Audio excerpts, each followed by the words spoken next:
Stock market for the beginners के आज का वीडियो बनाने का मतलब यही था कि फॉर द बिगनर्स के लिए स्टॉक मार्केट में क्या क्या चीज़ पता होनी चाहिए उसके बारे में बात करेंगे। तो first one is what is the stock market and examples कि स्टॉक मार्केट क्या है और उसके एग्जांपल के बारे में बात करेंगे। Second one is how the company raise the money कि कंपनी मनी कैसे रेज करती है उसके बारे में भी बात करेंगे।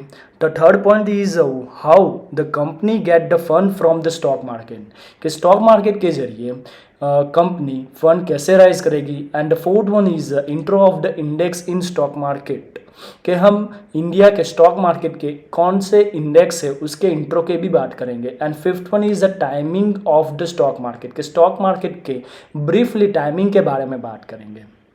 तो first one is what is the stock market and example के बारे में बात करें तो फर्स्ट देखें the stock market is a platform to expand the business and the company take the money from the investors and in turn the make then a share holders in the company. Stock market एक platform provide करती है और company investors को money और the fund लेती है और इसके ज़रिए कंपनी अपना बिजनेस एक्सपांड करती है और इन रिटर्न इन्वेस्टर्स को as a part of shareholders provide करती है। एग्जाम्पल से थोड़ा समझे कि स्टॉक मार्केट क्या है। तो फर्स्ट एग्जाम्पल हम लेंगे द रिलायंस इंडस्ट्रीज लिमिटेड, उसको हम RIL भी बोल सकते हैं। उसको एग्जाम्पल से समझें the Reliance Industries got the money to expand the business and investors got the share in the Reliance Industries and making them the part of the owner कि Reliance Industries इन्वेस्टर से पैसा लेगी और द फंड लेगी, उससे company अपना business expand करेगी and return में इन्वेस्टर्स को as a part of the owner shareholders provide करेंगी। तो ये सब चीज़ आपको पता होनी चाहिए। इन टर्म्स ऑफ 2008 में रिलायंस इंडस्ट्रीज़ का प्राइस 600 रुपीज़ था और 2021 की बात करें तो आज 2650 रुपीज़ है। तो नाउडेज रिलायंस इंडस्ट्रीज का पॉइंट 2597 पॉइंट अप है लास्ट 13 ईयर्स के कंपैरिजन में। परसेंटेज की बात करें तो प्लस 4900% अप है। ये सब चीज़ आपको पता होनी चाहिए। फिर हम बात करेंगे the how the company raise the money कि कंपनी पैसा कैसे रेज करती है। तो to get the money to expand the company this process is divided into two parts कि उसको टू पार्ट्स में डिवाइड किया है। फर्स्ट वन देखें तो debt finance and second one देखें तो इक्विटी फाइनेंस। तो उसके बारे में हम बात करेंगे। तो first is the debt finance. तो डेट फाइनेंस क्या है उसको समझे। The company get the fund from the bank and to expand the business after the year to return the money plus the interest means कोई भी company bank के जरिए fund और द मनी राइज लेगी और उसके कंपनी का business expand होगा और आफ्टर द ईयर कंपनी को मनी प्रोवाइड करेगी as well as with the interest. उसको हम थोड़ा एग्जाम्पल से समझे। एक कंपनी है और एक बैंक है। बैंक कंपनी को फंड और द मनी प्रोवाइड करेगी अपना बिजनेस एक्सपांड करने के लिए और after the year company bank को रिटर्निंग द मनी और द फंड प्रोवाइड करेगी एज वेल एज इंटरेस्ट भी प्रोवाइड करेंगी। तो उसको हम डेट फाइनेंस कहा जाता है। फिर बात करें इक्विटी फाइनेंस कि इक्विटी फाइनेंस क्या है कि the company get the fund from the virtual capital और the stock market etcetera to expand the business after the year not returning the money as well as the interest but they give the only the share holding from the investors कि कोई भी company venture capitals और the share stock market से पैसा लेगी और the fund लेगी जिससे कंपनी का बिजनेस एक्सपांड होगा और after the year company stock market venture से कोई फंड प्रोवाइड नहीं करेगी, ओनली फॉर प्रोवाइड करेगी as a part of the share holding investors को। उसको एग्जांपल से समझें कि कोई कंपनी है और वेंचर और द स्टॉक मार्केट के जरिए कंपनी फंड और द मनी लेती है गैप लेती है तो उसकी वजह से कंपनी एक्सपांड होगी। After the year company stock market या वेंचर कैपिटल को not a returning money as well as interest provide नहीं करती है, ओनली फॉर प्रोवाइड करती है as a part of the share holding. तो ये है इक्विटी फाइनेंस। तो ये सब चीज आपको पता होनी चाहिए।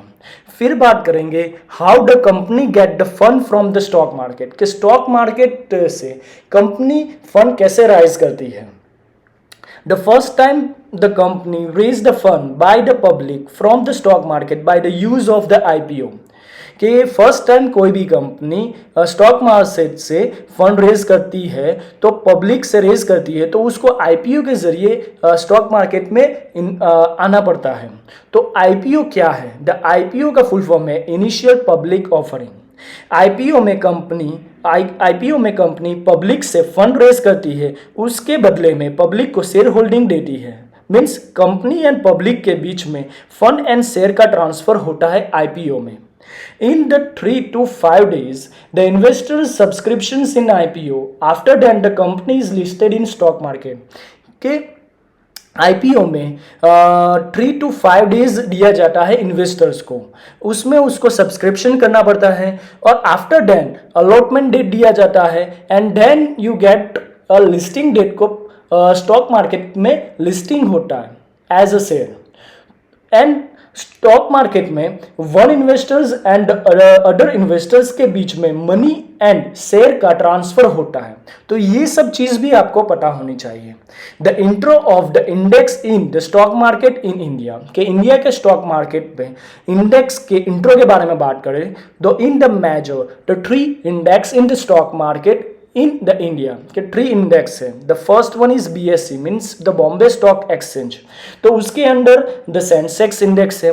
The second one is the NSC means the national stock exchange है, तो उसके अंडर जो इंडेक्स है द निफ्टी 50 है। And third one is the main important, आपको पता होना चाहिए, कमोडिटी इंडेक्स एमसीएक्स है। तो सभी लोग 2 ही इंडेक्स बोल रहे हैं लेकिन तीसरा भी इंडेक्स है इंडियन स्टॉक मार्केट के अंदर। तो ये सब चीज भी आपको पता होनी चाहिए। तो फर्स्ट वन देखें the BSC. BSC means Bombay stock exchange, तो उसके इंट्रो की बात करें the major the index is a Sensex, कि उसका इंडेक्स सेंसेक्स है। तो सेंसेक्स वर्ड कहां से आया? सेंसिटिव प्लस इंडेक्स से इसका वर्ड बना है सेंसेक्स। सेंसेक्स का एस्टेब्लिशमेंट ईयर 1978 टू 1979 है, जो एस्टेब्लिशमेंट ईयर 1978 टू 1979 है। 5000 प्लस टोटल कंपनी लिस्टेड है इन द बीएससी, के 5000 प्लस टोटल कंपनी लिस्टेड है। And the Sensex index consider top 30 companies, के सेंसेक्स इंडेक्स के अंडर टॉप 30 कंपनीज कंसिडर होती है, इंक्लूड होती है। तो ये सब चीज़ भी आपको पता होनी चाहिए। Second one is NSC. NSC means national stock exchange. The major the index is the Nifty 50 बोला जाता है। तो ये वर्ड्स द नेशनल प्लस 50 से आया है, निफ्टी 50। निफ्टी 50 का establishment the base year 1995 to 1996 है। तो ये सब चीज़ भी आपको पता होनी चाहिए। उसके अंदर 1600 प्लस टोटल कंपनी लिस्टेड है। फिर बात करें the Nifty 50 index the consider the top 50 companies, कि निफ्टी 50 इंडेक्स के अंदर टॉप 50 कंपनीज आती है। इस वीडियो में हम बीएससी और एनएससी के बाद में बात करेंगे, कमोडिटी की हम दूसरे वीडियो में बात करेंगे। फिर देखें the timing of the stock market, उसके ब्रीफ बात करेंगे कि stock market the timing is 9:15 AM to 3:30 PM है, कि स्टॉक मार्केट का टाइमिंग 9:15 AM टू 3:30 PM है। Saturday and Sunday as well as stock exchange ने जो हॉलीडे प्रोवाइड किया है उसके दिन स्टॉक मार्केट क्लोज रहता है। तो ये एक ब्रीफ टाइमिंग का इंट्रोडक्शन है, उसका भी हम डिटेल में देखेंगे नेक्स्ट वीडियो में।